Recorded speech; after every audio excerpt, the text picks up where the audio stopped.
Lucas, capítulo 24, del versículo 13 al 32. Otro tema, ¿cierto?, relacionado con los encuentros con Jesús. En este caso, el caso de los discípulos camino a Emaús. Lucas 24, del versículo 13 al 32. Yo le voy a dar lectura. Ustedes pueden seguirme también ahí en su casa con sus Biblias. Dice así la palabra del Señor. He aquí, dos de ellos iban el mismo día a una aldea llamada Emaús, que estaba a 70 estadios de Jerusalén, e iban hablando entre sí de todas aquellas cosas que habían acontecido. Sucedió que mientras hablaban y discutían entre sí, Jesús mismo se acercó y caminaba con ellos. Mas los ojos de ellos estaban velados, para que no le reconociesen. Y les dijo: ¿qué pláticas son estas que tenéis entre vosotros mientras camináis, y por qué estáis tristes? Respondiendo uno de ellos, que se llamaba Cleofas, le dijo: ¿eres tú el único forastero en Jerusalén que no ha sabido las cosas que en ella han acontecido en estos días? Entonces él les dijo: ¿qué cosas? Y ellos le dijeron: de Jesús Nazareno, que fue varón profeta, poderoso en obra y palabra delante de Dios y de todo el pueblo, y cómo le entregaron los principales sacerdotes y nuestros gobernantes a sentencia de muerte y le crucificaron. Pero nosotros esperábamos que Él era el que había de redimir a Israel. Y ahora, además de todo esto, hoy es ya el tercer día que esto ha acontecido. Aunque también nos han asombrado unas mujeres de entre nosotros, las que antes del día fueron al sepulcro, y como no hallaron su cuerpo, vinieron diciendo que también habían visto visión de ángeles, quienes dijeron que Él vive. Y fueron algunos de nuestros al sepulcro, y hallaron así como las mujeres le habían dicho, pero a Él no le vieron. Entonces Él les dijo: oh insensatos y tardos de corazón para creer todo lo que los profetas han dicho. ¿No era necesario que el Cristo padeciera estas cosas y entrara en su gloria? Y comenzando desde Moisés y siguiendo por todos los profetas, les declaraba en todas las escrituras lo que de él decían. Llegaron a la aldea donde iban, y él hizo como que iba más lejos. Mas ellos le obligaron a quedarse, diciendo: quédate con nosotros, porque se hace tarde, y el día ya ha declinado. Entró pues a quedarse con ellos, y aconteció que estando sentado con ellos a la mesa, tomó el pan y lo bendijo, lo partió y les dio. Entonces le fueron abiertos los ojos y le reconocieron. Mas él se desapareció de su vista. Y se decían el uno al otro: ¿no ardía nuestro corazón en nosotros mientras nos hablaba en el camino y cuando nos abría las Escrituras? Bueno, este es un pasaje bastante conocido y que, de hecho, yo creo que seguramente alguno de ustedes habrá escuchado más de una predicación o sermón sobre este pasaje, este tremendo pasaje. Ahora, hermanos, quizás antes de ir a algunas ideas que son bastante interesantes de este texto, primero entender qué es lo que está ocurriendo. ¿Quiénes eran? Evidentemente, de acuerdo al contexto, versículo 13, quizás antes también, claramente notamos que son discípulos directos, ¿cierto? Seguidores directos del Señor Jesús. Uno de ellos se llamaba Cleofas. No sabemos el nombre del otro, ¿cierto? Algunos especulan ahí, pero básicamente eran discípulos del Señor. Ambos se dirigían hacia Emaús, que era un pueblo situado a aproximadamente a 10 y 12 kilómetros de Jerusalén. Ahora, ¿cuál es la circunstancia de este encuentro? Bueno, como ya dijimos, los discípulos iban de camino a Emaús, hablando entre ellos sobre todo lo que había acontecido, específicamente, por supuesto, con el Señor. Y como dice el texto, ¿cierto? El versículo 17, evidentemente ellos también llevaban rostros de tristeza, porque de acuerdo también a lo que Lucas nos comenta, ellos esperaban algo más de este hombre poderoso en palabra y en poder, como dice el versículo ahí 20 en adelante. Ahora, ¿cuál es el problema concreto de los discípulos? Hermanos, en este caso de los discípulos de camino a Emaús. Si seguimos el relato, vamos a notar que ellos estaban, por supuesto, caminando, y de repente aparece el Señor de forma literal, corporal, ante ellos, y se une con ellos al camino, y empieza ahí una conversación bien interesante. Sin embargo, hay algo que dice el versículo 16 que también, por supuesto, nos ayuda un poco a entender, porque ellos no se dieron cuenta seguramente de que era el Señor.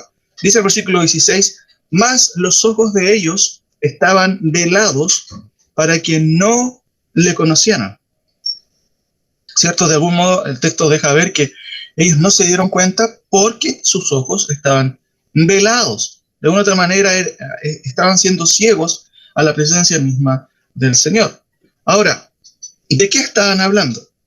Por supuesto, es muy interesante lo que dice el Señor Jesús, porque Él les pregunta, ¿qué pláticas son estas que tenéis entre vosotros mientras camináis y por qué estáis tristes? Ellos, ¿cierto? Después le explican y de hecho lo confunden con un forastero. ¿Eres acaso tú el único forastero que está aquí entre nosotros? ¿Acaso no te has enterado de lo que ha ocurrido? En una forma, ¿cierto? Que ellos seguramente directamente estaban tratando de decirle que claramente habían sucedido hechos tremendos y él, por supuesto, a quien ellos creían que era un forastero, no sabía. Sin embargo, Jesucristo vuelve a preguntarles, y esto puede ser curioso, porque les dice en el versículo 19, ¿sobre qué cosas? Es muy interesante, porque evidentemente todo se trataba de él. Versículo 19, ¿cierto? Ahí notamos que ellos empiezan a explicar de quién se trataba. De Jesús Nazareno, que fue varón, profeta, poderoso en obra y en palabra delante de Dios y de todo el pueblo, y cómo le entregaron los principales sacerdotes y nuestros gobernantes a sentencia y muerte y le crucificaron. Sin embargo, ellos también añaden algo. Pero nosotros, recuerden que ellos eran judíos, esperábamos que Él era el que había de redimir, de rescatar o de restablecer, en este caso, el reino a Israel. Pero, bueno, ya es el tercer día y parece que no pasó nada. Eso es lo que ellos están añadiendo. Por supuesto, también agregan otro dato importante, porque ellos, de otra manera, en el versículo 22, 23, 24, dejan ver de que aún las mujeres fueron a ver el sepulcro y al parecer ellas habían visto, ¿cierto?, en visión a algunos ángeles que le habían dicho que no, que él estaba vivo. Sin embargo, algunos de ellos, otros, de acuerdo al versículo 24, fueron al sepulcro, pero no hallaron nada, no estaba ahí el Señor. Ahora, ¿cómo le responde Jesús? Y esto es muy importante, porque cada vez que, hermanos, el Señor responde en la Escritura, hay que poner mucha atención. ¿Qué le responde el Señor? Acompáñenme a los versículos 25 y 26, por favor. Noten ahí con atención qué es lo que Jesús les dice. Después que ellos terminan su relato, Jesús inmediatamente responde: oh insensatos y tardos de corazón para creer todo lo que los profetas han dicho. Esto es, ¿cierto?, una exhortación directa. Pero también hay una pregunta retórica, podríamos decir. ¿No era necesario que el Cristo padeciera estas cosas y que entrara en su gloria? ¿Cuál es la respuesta a esa pregunta retórica? Por supuesto que sí. Eso era el plan. Ahora, como ustedes observan, los que pueden, ¿cierto?, observar ahí en su pantalla, son dos cosas concretas que el Señor, ¿cierto?, dice a los discípulos camino a Emaús. Oh insensatos y tardos de corazón para creer todo lo que los profetas han dicho. Y la pregunta: ¿no era necesario que el Cristo padeciera estas cosas y que entrara en su gloria? Esto es un versículo que yo sé que ustedes han escuchado varias veces, pero quiero hacer algunas preguntas aquí que son bastante interesantes, algunas preguntas reflexivas para que reflexionemos, hermanos, en la Escritura. Primera pregunta: ¿por qué no conocieron al Señor? ¿Ellos estaban ciegos o fueron cegados? Por favor, lea el versículo 16. ¿Cómo podremos responder a esta pregunta? ¿Por qué no conocieron al Señor? ¿Ellos estaban ciegos o fueron cegados? ¿Qué dice el versículo 16? Mas los ojos de ellos estaban velados para que no le conociesen. Al parecer, ¿cierto?, no fue algo personal o algo adrede, como se dice de ellos. El texto pareciera decirnos que hay un propósito en esto, ¿cierto?, en esta ceguera, diríamos, temporal. Noten nuevamente el versículo. Más los ojos de ellos estaban velados, y hay un propósito, para que no le conociesen. Al parecer alguien estaba haciendo algo ahí para que ellos no vieran. Sin duda, esto tiene que ver con Dios. Dios estaba de una u otra manera, hermano, cegando sus ojos para que no reconocieran al Señor. ¿Por qué razón? Segunda pregunta. ¿Cómo los convenció el Señor? Según el versículo 27. ¿Qué dice el versículo 27? Lean en sus Biblias ustedes para que también vayan contestando ahí en sus casas. Podemos ignorar nosotros muchas veces este tremendo argumento del Señor. ¿Cómo Él los convence? Noten lo que dice. Y comenzando desde Moisés y siguiendo por todos los profetas, les declaraba en todas las escrituras lo que de Él decían. ¿Cómo los convenció? Los llevó por todas las escrituras. Desde el punto de vista, cierto, más preciso, los llevó por la ley, Pentateuco, los profetas y los escritos, que era la división triple, cierto, normal de las escrituras de los judíos, o en este caso las escrituras de los creyentes en el primer siglo. Ahora, una tercera pregunta. Según el versículo 31, después de haber comido juntos, ¿cómo abrieron sus ojos? ¿Cómo lo revela el versículo 31? Lea ahí usted para que pueda también corroborar lo que está diciendo Lucas. Entonces le fueron abiertos los ojos y le reconocieron, mas él desapareció de su vista.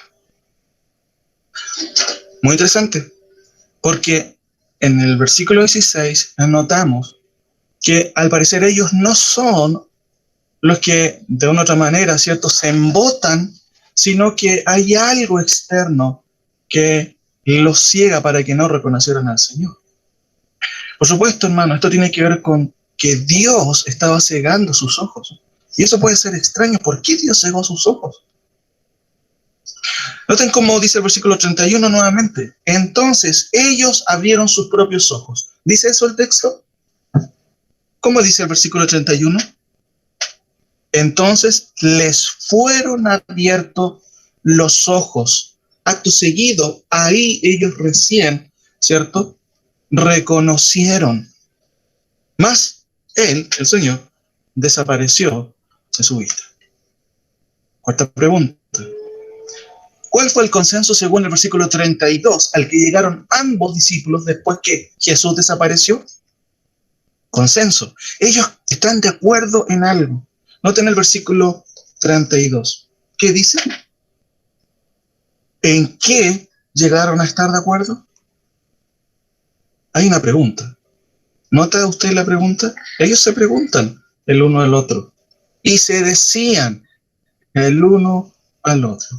¿No ardía nuestro corazón en nosotros mientras nos hablaba en el camino y cuando nos abría las escrituras? Hermanos, aquí una buena pregunta, por supuesto, es la siguiente. ¿Cuál es el punto entonces aquí crucial? ¿Por qué razón les pregunto esto? Porque ¿cómo es posible que Dios cierre los ojos de ellos para que ellos no vean al Señor? Y después el Señor los reta, ¿cierto? Porque no saben quién es Él o no se dan cuenta de una u otra manera. Y después en el 31 notamos que Dios, ¿cierto?, es el que abre sus ojos. Eso se llama, en cierto sentido, una acción divina, implícita. Entonces les fueron abiertos los ojos. ¿Cómo podemos entender esto? ¿Por qué razón Dios quiso cegar sus ojos y abrirlos posteriormente, ¿cierto?, a ese encuentro? ¿Cuál es el punto aquí? Y con esto, por supuesto, ya voy terminando. Hermanos, el punto esencial de este capítulo no es preliminarmente este fascinante encuentro con el Señor, que de hecho fue, por supuesto, fascinante y tremendo. Hermanos, la supremacía de este pasaje tiene que ver con la importancia de las Escrituras. No sé si usted se dio cuenta. ¿Qué es lo que el Señor les dice a ellos? Entonces Él les dijo: oh insensatos y tardos de corazón para creer, ¿qué cosa?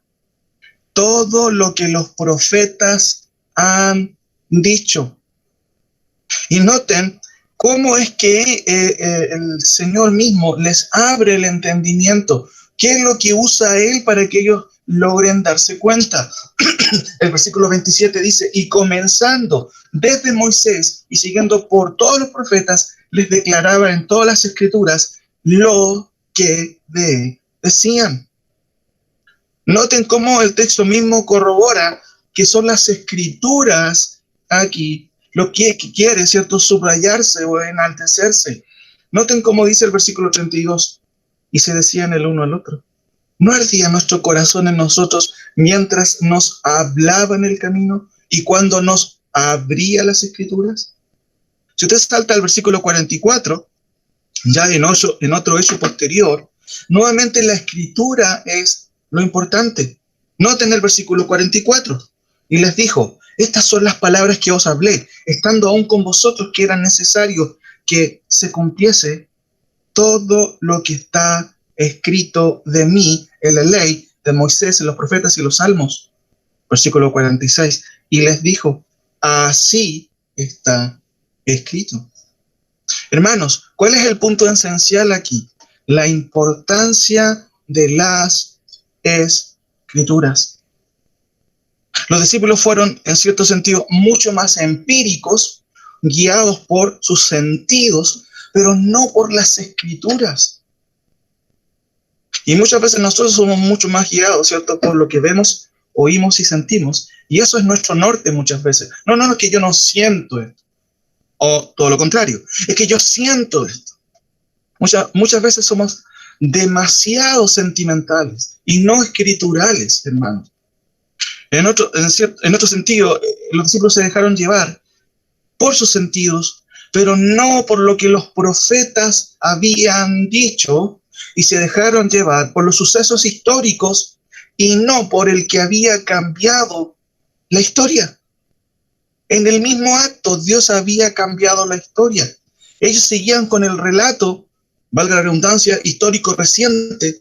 No, han pasado 3 días y parece que no pasó nada. Dios estaba cambiando la historia, pero ellos prefirieron creer, ¿cierto?, lo que sus ojos veían.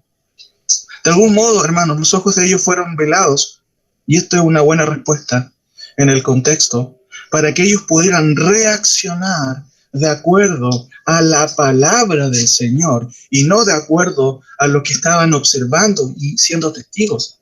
Note que Jesús dice en el versículo 26, noten, ¿no era necesario que el Cristo padeciera estas cosas y que entrara en su gloria? Cristo no dice, ¿no era necesario que yo padeciera estas cosas y entrara en mi gloria? Aún Él trata de que las escrituras sean el elemento, hermanos, que cambie en el corazón de ellos, o que de una otra manera traiga este cambio y ellos se hubieran dado cuenta. Esta es una de las razones de por qué Dios, ¿cierto?, en el versículo 16, vela sus ojos, porque la intención claramente divina en el texto es que ellos, por medio de las escrituras, se hubieran dado cuenta. Pero si la escritura dice y profetizó que Cristo iba a resucitar, sin embargo, ellos, de una u otra manera, hermanos, se dejaron guiar por lo que había acontecido y se olvidaron de las escrituras. Algunas conclusiones. ¿Cuáles son los elementos que usa usted para creer? ¿Son los sentimientos? ¿Qué lo guía a usted, hermano, para poder creer? Por ejemplo, en una verdad bíblica. Muchas veces podemos ser guiados por los hechos y podemos decir, todo está mal. Y de hecho, en el día de hoy podemos decir, y habitualmente estamos pidiendo oración porque todo está mal. Una buena pregunta es, ¿todo está mal? No estoy negando una realidad, hermanos, pero lo estoy llevando un poco más allá. De acuerdo a los discípulos, parece que todo estaba mal. Sí, pues, porque él era el que tenía que haber redimido a Israel, pero ya han pasado 3 días y no pasó nada. Hermanos, cuando la Biblia dice que creamos en Él, obviamente está refiriéndose a que creamos en las Escrituras. La fe bíblica es por ende o por sí misma radical. Muchas veces se escriben libros y dicen, esta fe es radical. Hermanos, la fe verdadera siempre es radical. ¿Por qué? Porque cree, ¿cierto? Cree en la palabra del Señor. Porque el creyente que realmente ha creído, valga la redundancia, se confía, se fía en lo que Dios ha dicho. No quiero decir con esto que siempre nosotros actuamos de esa manera. Quizás no somos muy diferentes a los discípulos de Emaús, porque muchas veces creemos en lo que nuestros ojos ven, pero nos olvidamos de que Dios, hermanos, está detrás de cada hecho y de cada acto. Como siempre hemos dicho, este mundo, ¿cierto? Aunque va de mal en peor, no quiere decir que esté fuera del control de Dios. La historia, hermanos, está escrita por Dios. Lo que vemos hoy, por supuesto, no representa lo que Dios desea. Por eso que esperar en Él es esperar que su palabra se cumpla, pero a la vez que la versión de la historia de Dios venga y se establezca, lo cual sin duda, hermanos, va a ocurrir. Por eso que la historia presente no debería causar en nosotros estragos emocionales, porque Dios es el que cambia la historia. Los discípulos de Emaús, ¿cierto? Vieron un relato, un hecho objetivo, wow, parece que no pasó nada aquí, pero Dios mismo, aquella misma hora, había cambiado la historia, porque Dios, hermanos, es el dueño de la historia. Por eso, hermanos, ¿confías tú en el Señor? ¿Confías en su palabra? Termino con esta frase que espero que podamos recordar. Entonces Él les dijo, oh insensatos y tardos de corazón para creer todo lo que los profetas han dicho. Este es el punto esencial, hermanos. Los discípulos fueron mucho más empíricos, guiados por sus sentidos, que por las Escrituras. Se dejaron llevar por sus sentidos, pero no por lo que los profetas decían. Se dejaron llevar por los sucesos históricos y no por el que había cambiado la historia. Lo que los profetas han dicho de Cristo, hermanos, se cumplió al pie de la letra. Lo que falta por cumplirse con Él es la venida de Cristo y su reino literal. Ignorarlo, alegorizarlo o simplemente espiritualizarlo, hermanos, no es otra cosa que ser insensato o simplemente un incrédulo a las Escrituras. Añado otra cosa. No debemos perder el control, hermanos. No debemos desesperarnos. Dios es el dueño de la historia. La palabra de Dios nos alienta y nos ayuda a entender de que a pesar de que este mundo va de mal en peor, usted y yo podemos confiar en el dueño de la historia. Recordemos lo que de hecho aprendíamos el domingo pasado. Jesús dijo, el que cree en mí, aunque esté muerto, vivirá.